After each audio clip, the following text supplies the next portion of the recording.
On this edition for Sunday, April 18th, recent shootings reignite gun and police reform debates.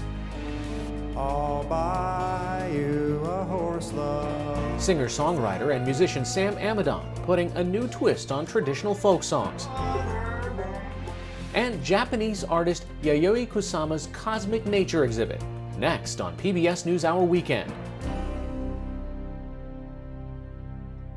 PBS NewsHour Weekend is made possible by Sue and Edgar Wackenheim III, the Anderson Family Fund, Bernard and Denise Schwartz, the Cheryl and Philip Milstein family, Barbara Hope Zuckerberg, the Leonard and Norma Clorfine Foundation, the Peter G. Peterson and Joan Gantz Cooney Fund, the estate of Worthington Mayo Smith. We try to live in the moment, to not miss what's right in front of us. At Mutual of America, we believe taking care of tomorrow can help you make the most of today. Mutual of America Financial Group, retirement services and investments. For 25 years, Consumer Cellular has been offering no-contract wireless plans designed to help people do more of what they like. Our U.S.-based customer service team can help find a plan that fits you. To learn more, visit consumercellular.tv. Additional support has been provided by the Corporation for Public Broadcasting, a private corporation funded by the American people, and by contributions to your PBS station from viewers like you. Thank you. Good evening and thank you for joining us. President Joe Biden called gun violence in the U.S. a, quote, international embarrassment when he announced new executive orders 10 days ago. If we accept the Gun Violence Archive Project's definition of a mass shooting as one that kills or injures at least 4 people, here's what has happened in just the past 4 days. On Thursday, there were mass shootings in Illinois, Florida, Washington, D.C., and Indiana. On Friday, in Michigan. Yesterday, in Ohio. And early today in Wisconsin. At a bar in Kenosha, Wisconsin, early this morning, 3 people were shot and killed, and 2 were seriously wounded. As of this afternoon, the suspect remained at large, but authorities said it appears to be a, quote, targeted and isolated incident. The Kenosha shooting is one of 150 mass shootings so far this year, according to the Gun Violence Archive. Today, after talking about the COVID pandemic, Dr. Anthony Fauci was asked if mass shootings are also a public health emergency. Myself, as a public health person, I think you can't run away from that. I mean, when you see people getting killed, I mean, in this last month, it's just been horrifying what's happened. How can you say that's not a public health issue? In Indianapolis, there were vigils yesterday for the 8 victims of the mass shooting at a local FedEx facility last week. 4 of whom were members of the city's Sikh community. Sikh community members and city leaders spoke at one of the events and called for gun reforms in the wake of the shooting. Despite a red flag law in Indiana that is supposed to prevent gun possession by people who present an imminent threat, police said the 2 firearms used in the killings were legally purchased by the gunman last year.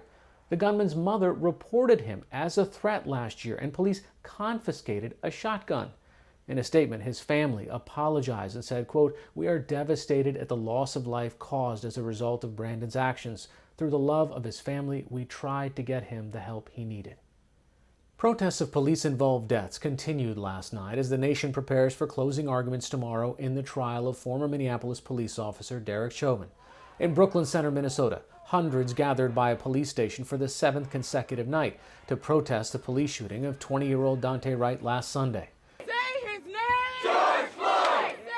Demonstrators also chanted the name of George Floyd, who Chauvin is accused of killing during an arrest last May. California Congresswoman Maxine Waters joined protesters last night and urged them to, quote, stay in the street. We have to persist in calling for justice. We have to let people know that we're not going to be satisfied unless we get justice in these cases. PBS NewsHour will have complete coverage of the closing arguments in the Derek Chauvin trial tomorrow. Half of all adults in the United States have received at least 1 dose of a COVID-19 vaccine as of today, even with a pause in the use of Johnson & Johnson's 1-dose vaccine. The Centers for Disease Control and Prevention reported almost 130 million people over the age of 18 have received at least 1 dose, and around 84 million are now fully vaccinated.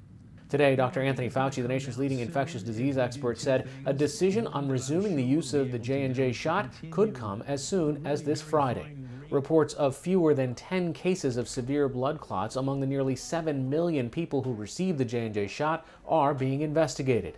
Worldwide, new cases and deaths are still rising. A new surge in cases in India is causing a severe shortage of hospital beds, oxygen supplies, and critical medical supplies. But in Israel, where more than 80% of residents over 16 are now fully vaccinated, masks are no longer required outdoors. Israel includes Palestinians living in East Jerusalem in its vaccination programs. Those in Gaza and the West Bank are receiving limited doses of vaccines. In Russia, family members and doctors say they fear that imprisoned opposition leader Alexei Navalny is near death as he continues his hunger strike. Today, Navalny's personal doctor said they were denied entry after waiting outside Navalny's prison for 2 hours. Yesterday, a doctor said that based on recent test results, Navalny could, quote, die at any moment. Yesterday, President Biden called Navalny's treatment totally unfair and inappropriate. Today, National Security Advisor Jake Sullivan said there will be consequences for Russia if Navalny dies in custody.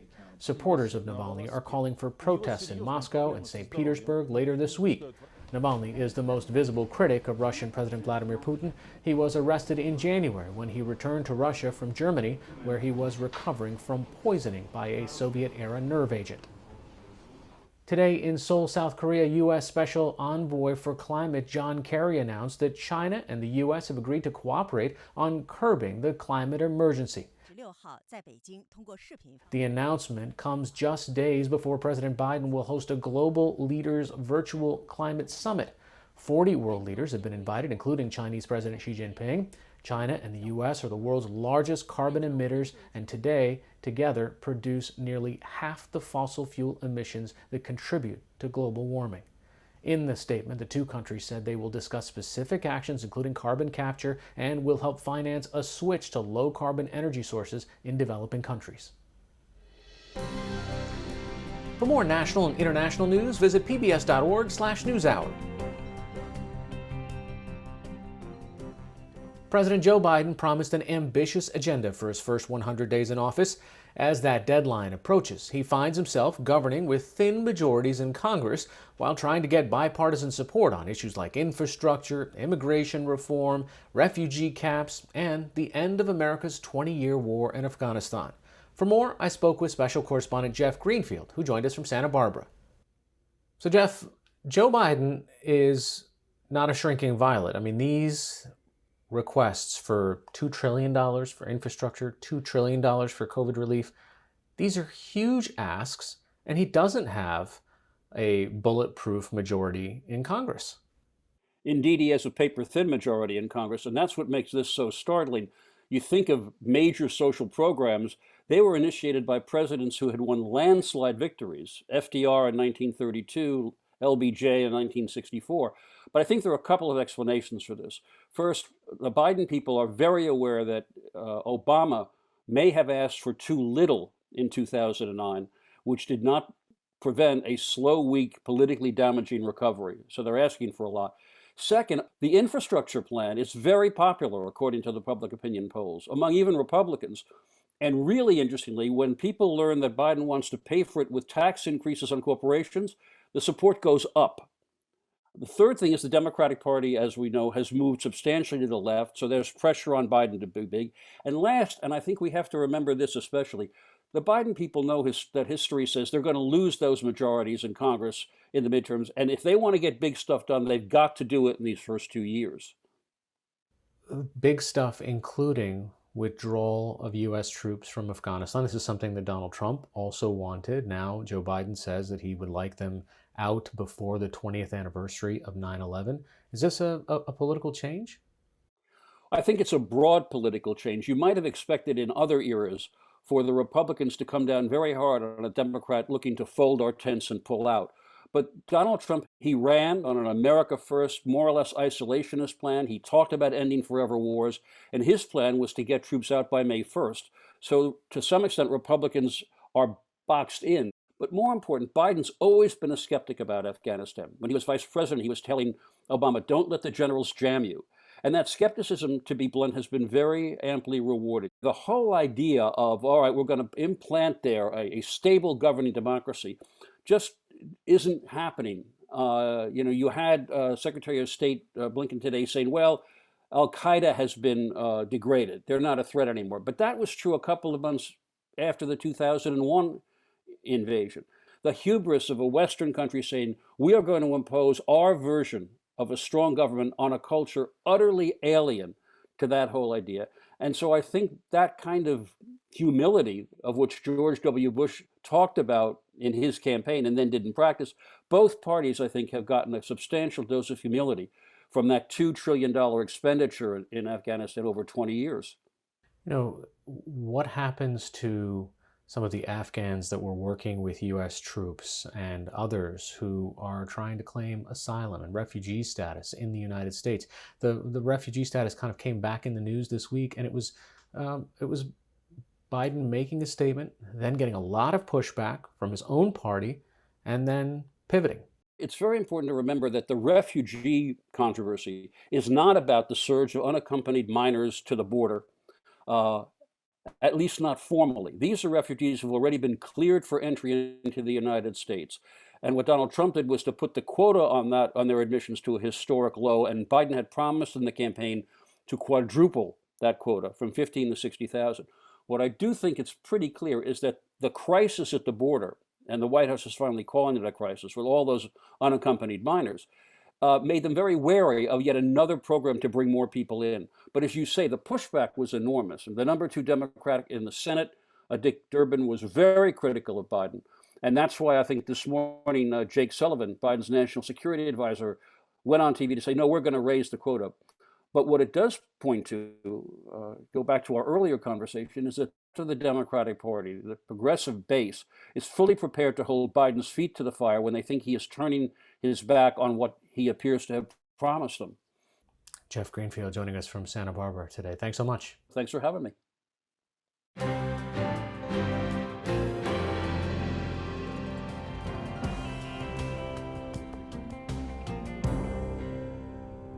Singer, songwriter, and musician Sam Amidon has been on stage for more than 35 of his almost 40 years, with 11 albums and collaborations with the likes of guitar maestro Bill Frisell, as well as with his wife, the noted British singer-songwriter Beth Orton. Amidon has developed a shining reputation for taking something very old and making it sound brand new. NewsHour Weekend special correspondent Tom Casciato has our story. Sam Amidon is a musical enigma of sorts. You might consider him a folk purist if you only heard him sing a traditional Appalachian tune, like Across the Blue Mountains. I'll buy you a horse, love, and a saddle to ride. But listen to his redo of another tune, Georgie Buck, and you'll hear why Amidon's known for taking old-time music into sonic areas the old-timers likely never imagined. I'm going to the shack all the way back, going to the shack of my mind. You've been described as a folk experimentalist, which sounds like a complete oxymoron. It sounds like being an outgoing homebody or something. Absolutely. I would say I'm primarily a singer-song reworker, a folk song reworker. A reworker, yes, but one who makes the songs his own to the point of achieving what the music site Pitchfork calls a resounding personal statement out of songs in the public domain. The story of how he arrived there? Well, it starts early. So my parents met in the folk scene in their 20s in Cambridge, Massachusetts in the mid-70s. And they both sort of discovered folk dancing, contra dancing, traditional ballads, whether Appalachian ballads or English or Scottish. And they moved to Vermont. And I grew up as a generation of kids whose parents had really come to this area to be able to have folk dances on the weekend. And it was all these different sort of community folk music making. He could carry a tune right from the go. Baba Black Six, happy running road. Yes, sir, be back so. My dad had a brass band.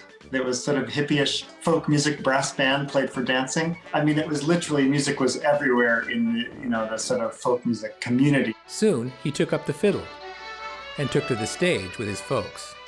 I really was drawn to the fiddle at a young age, and I just loved fiddle tunes. He would also become adept at guitar and banjo, but just as important as his playing was his skill as a listener, not to music on the pop charts, but on old American field recordings. There's a ballad singer named Almeda Riddle. I love my little rooster and my rooster loves me. I'm gonna cherish that chicken 'neath the Green Bay tree. And then Bessie Jones is a foundational musician for me who was in the Georgia Sea Islands. But it was what he added to his folk listening that helped him become the artist he is today. There was a eureka moment that happened for me when I was about 16, which is that I sang a lot of the Appalachian folk songs, but I was really much more interested in Miles Davis, especially electric 70s, experimental, wild Miles Davis.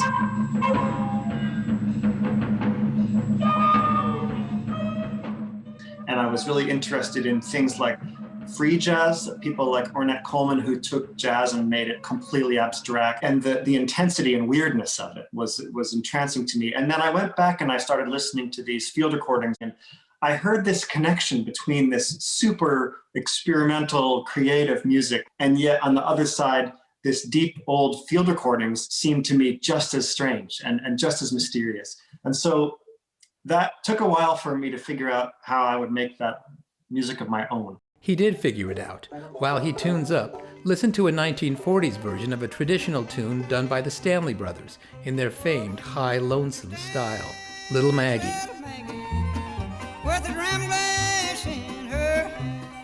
So the original kind of version would go something like this. Yonder stands little Maggie with a dram glass in her hand. She's drinking away her sorrows. She's courting some other man. But when he went into the studio for his 2020 self-titled album, he renamed the song simply Maggie. He had come up with an entirely different banjo riff and a driving new rhythm. Now, with the banjo augmented by electric guitar, synth, and percussion, a brand new version of a very old song was born. Thoroughly contemporary, yet steeped in tradition. Yonder stands little Maggie with a dram glass in her hand. There's even some singing with that old-time strangeness and mystery he talks about. There's one bit toward the end of your version of Maggie where the vocals get way out ahead of the beat. What's up with that? I just drifted off. She's drinking away her troubles and courting some other man. A lot of people would have said, oh man, I blew that, let's do another take. Absolutely. Well, here's the thing. One thing that's really beautiful about listening to the field recordings is that you're hearing the person in their house, and there's just a quality of sort of accident and that's very makes listening to them really beautiful. And I've always tried to leave some element of that into my records. We have more Sam Amidon music for you. For an exclusive solo performance of his song Maggie, go to our PBS NewsHour YouTube channel. Yonder stands little Maggie with a dram glass in her hands. She's drinking away her troubles and courting some other man.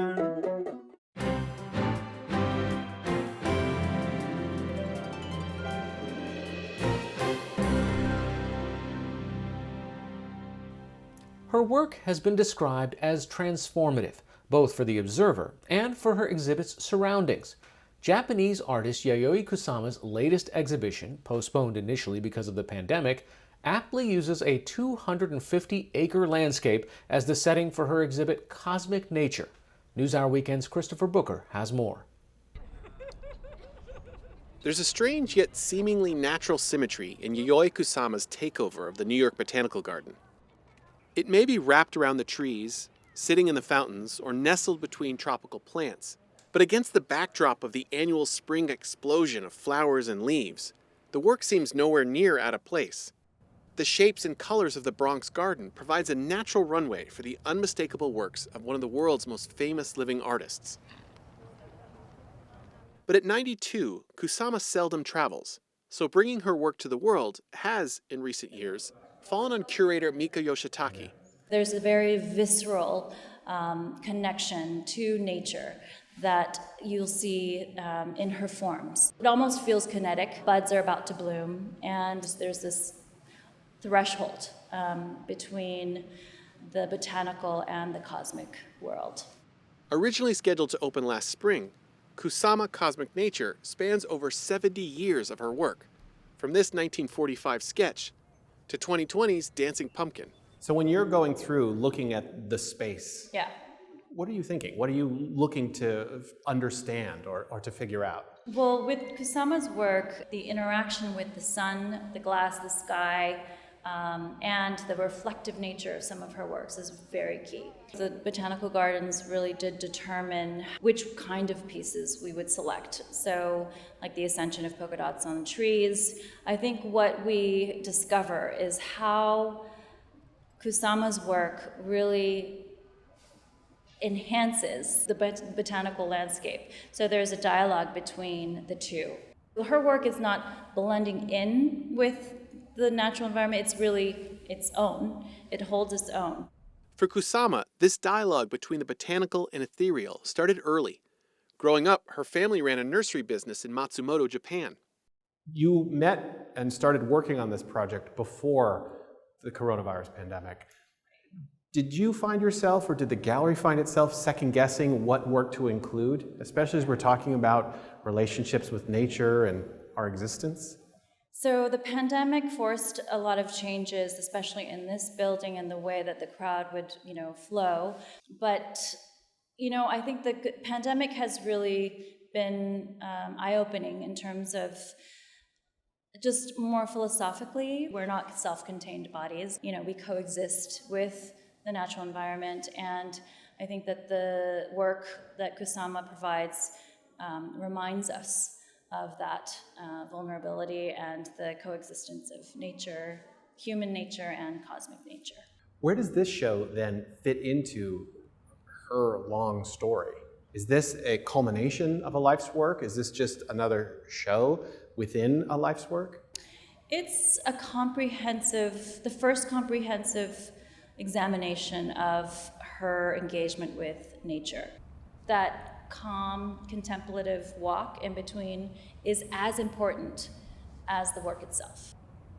Kusama Cosmic Nature will be on display until October 31st. This is PBS NewsHour Weekend, Sunday.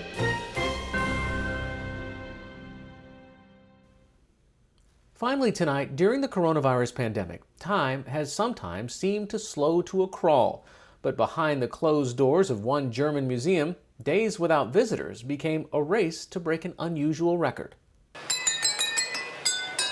It may be a stretch to call this music to your ears at first, but there is something mesmerizing about model trains, and this one is built to set a record as it chugs along, tapping away at thousands of tiny water-filled glasses. What sounded like a crazy idea, where everyone first said, "You must be crazy." Now we are going to go along and sort of try to break a world record, and that just brings fun to all of us, honestly. We're playing kids. When the coronavirus pandemic closed this Hamburg, Germany miniature train museum, the staff had time on their hands. So naturally, they did what anyone would. They built a musical model train. Their goal? To set a Guinness World Record for the longest melody played by a model train. Traveling through intricate landscapes and tiny versions of cities, the train is equipped with tiny mallets that strike tiny water-filled glasses, and the water levels must be exact. There was a not-so-little problem. By the time the 2,840 glasses were filled to the right levels, the water started to evaporate, making them off-key. We tried it with plastic wrap to cover the surface, and we found out that a light oil, very liquid oil, so not cooking oil or something, it's best to create a layer on top that preserves it, and then there's hardly any evaporation. Striking the right notes 2,840 times, the train plays a medley of 20 classical pieces.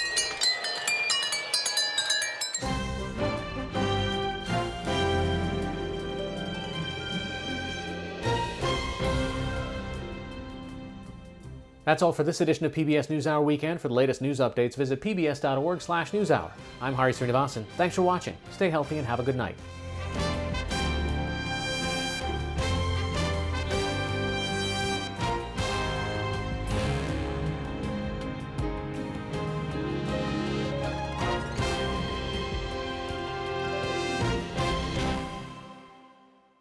PBS NewsHour Weekend is made possible by Sue and Edgar Wachenheim III, the Anderson Family Fund, Bernard and Denise Schwartz, the Cheryl and Philip Milstein family, Barbara Hope Zuckerberg, the Leonard and Norma Clorfine Foundation, the Peter G. Peterson and Joan Gantz Cooney Fund, the estate of Worthington Mayo Smith.